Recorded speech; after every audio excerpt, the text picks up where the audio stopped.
It was just a mess, and bricks everywhere, glass everywhere.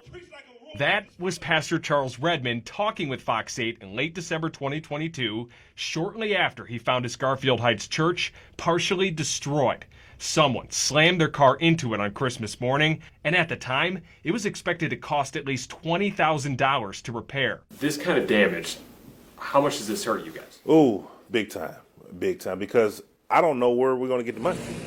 With his church's future hanging in the balance, Pastor Redmond threw up a Hail Mary, posting a GoFundMe to raise any and all money they could. It's all about faith. It's all about hanging on to the faith. It's all about the things, you preach on in good times, you lean on in bad times.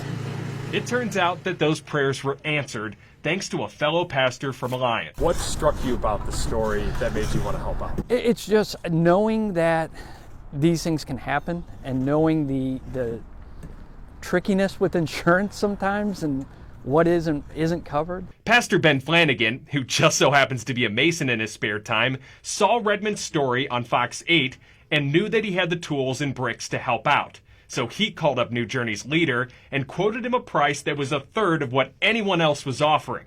The rest is history. We went from strangers to I felt like I knew the guy for 10 years after that first phone call. He's just, he's humble, he's a light. Brick by brick, Flanagan's team fixed the massive damage done just 6 weeks prior. A debilitating issue fixed faster than Pastor Redmond could have ever possibly imagined. Man, this is amazing. This is amazing. When I walked in and saw the progress, I'm thinking it's going to be months and months down the line.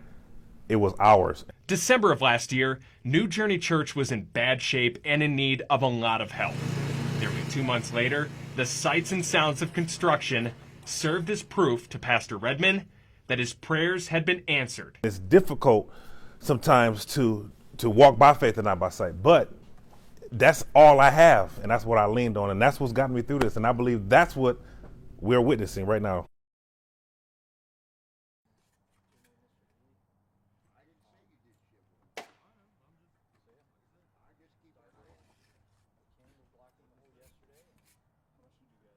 Reporting in Garfield Heights, Brad Hamilton, Fox 8 News.